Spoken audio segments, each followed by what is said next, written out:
Et avec nous, Tony Fortin, bonjour. Merci de répondre à nos questions. Vous êtes chargé d'études à l'Observatoire des armements. Que vous inspire ce qu'il se passe à Marseille? Que des dockers fassent valoir leur clause de conscience s'agissant des armements? Est-ce que c'est valide selon vous? Oui, ça révèle le fait qu'il y a une coopération militaire entre la France et Israël qu'on a nous-mêmes documentée dans les grandes largeurs dans une étude parue il y a 8 ans.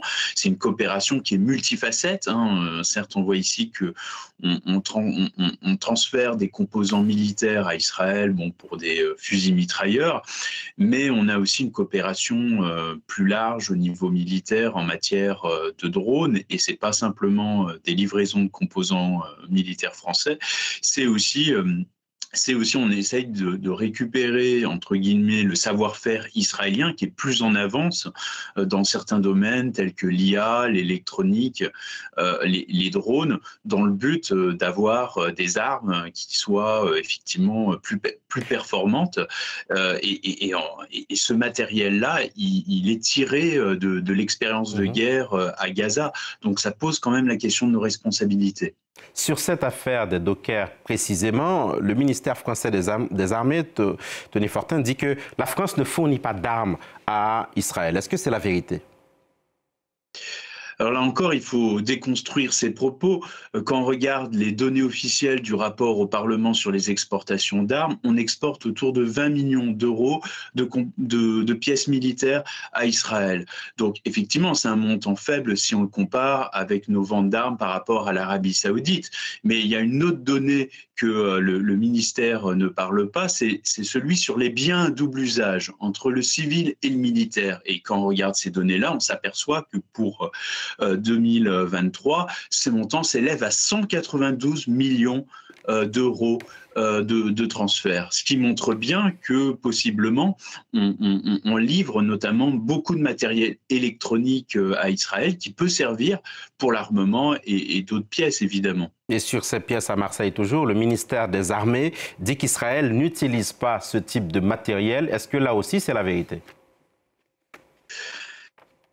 On ne peut pas le savoir dans la mesure où la France ne divulgue pas d'informations suffisantes sur les exportations d'armes, ce qu'elles exportent, à quel pays, dans quelle quantité. On a une transparence qui est effectivement extrêmement faible sur le sujet comparé à d'autres pays de l'Union européenne, tels que les Pays-Bas ou l'Allemagne.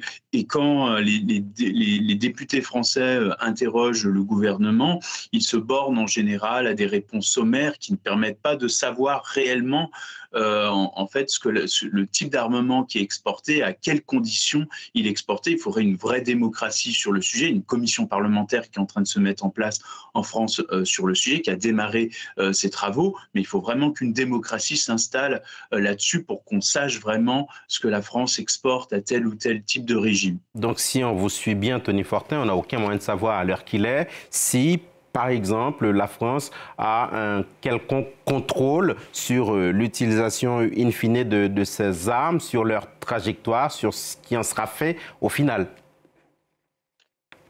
Alors, ce qu'il faut avoir en tête, c'est quand un armement est exporté, en général, il est très difficile de savoir dans quelle main il va se terminer par définition. Certes, il y a des clauses qui sont censées limiter la réexportation du matériel, notamment des certificats d'utilisateur final qui doivent garantir que l'armement livré tombe dans les bonnes mains, mais en réalité, il n'y a personne pour vérifier si ce droit est appliqué sur le terrain, et il est régulièrement violé, entre guillemets. On l'a vu par le passé, du matériel qu'on a fourni, par exemple, aux rebelles libyens s'est retrouvé ensuite au Mali, au moment effectivement des printemps arabes.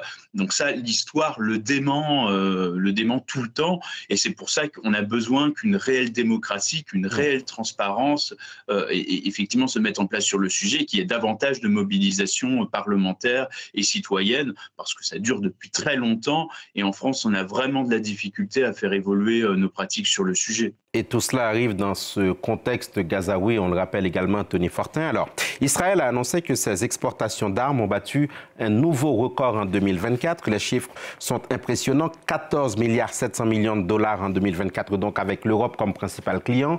Mais il y a aussi des pays comme Bahreïn, le Maroc. Et Israël se félicite de ce qu'il appelle ses résultats opérationnels à Gaza qui auraient dopé la demande.